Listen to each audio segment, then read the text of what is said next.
gosh, is Intel getting out of server chips? No, no. Let me just say no. But Matt, what's going on here? Maybe get a little background on how Yeah. Intel does their business and what this is.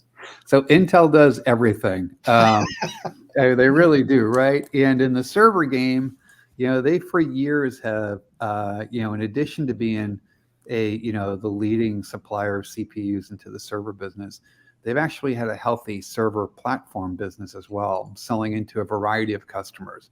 And it's kind of white box business. They've sold into cloud. They've sold into all kinds of hyperscalers of all size, or hyperscalers, companies of all sizes, and they've been effective. But when Gelsinger came in, and this is the stuff I love to see with leadership. When Gelsinger came into Intel, one of the first things he did was kind of like, let's get refocused on what we do and do well. Yeah. Let's get our sights set, and let's push aside the stuff that's not as critical to our business. First and foremost, we're a CPU company. They reinstituted, or they kind of refined and rebooted their IDM process, their integrated design and manufacturing process, to be effective. And all of the extraneous, what would be considered extraneous to a CPU company, it's kind of like, let's figure that out later. And I think this is part of him focusing the team and focusing the company on driving what really matters to Intel, and that is designing and manufacturing the best silicon possible for the respective markets they're in. So server platforms are interesting, but you know what? They serve a whole bunch of OEMs and ODMs and other manufacturers to take care of that. Is it bringing a whole lot of value to their customers or to them? Not really.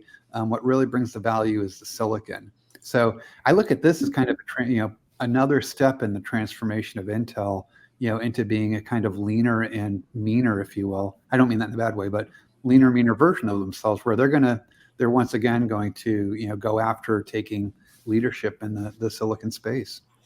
Well, it certainly needs to, makes the OEMs happier, right? Because Intel was going direct with certain accounts on these. It's interesting, as Intel is pulling back, companies like NVIDIA are moving in, right? If you look at DGX, Yeah. right? DGX is a conglomeration.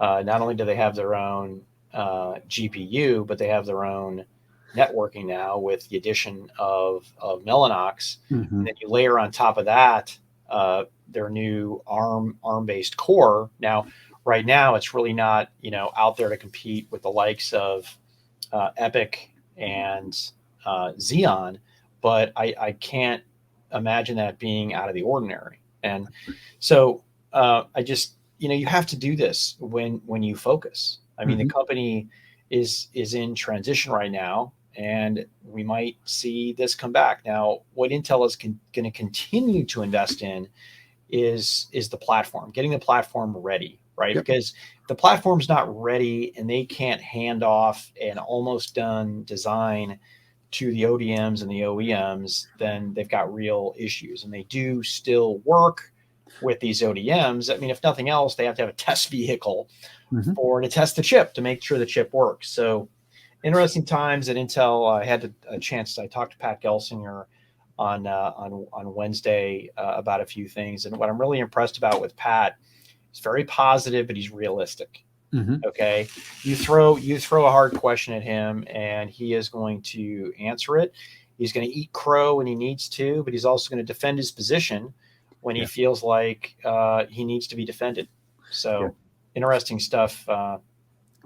Yeah, I have to tell you, Pat, I'm really actually encouraged by what I see going on at Intel. And I'm not an Intel fanboy.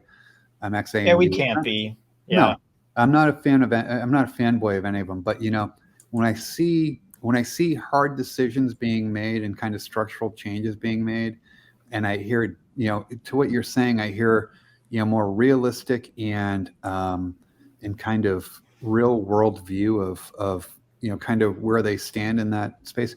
It tells me that they understand kind of what they need to do to kind of transition themselves into, or transform themselves. It's similar to what you saw with Antonio at HPE, right?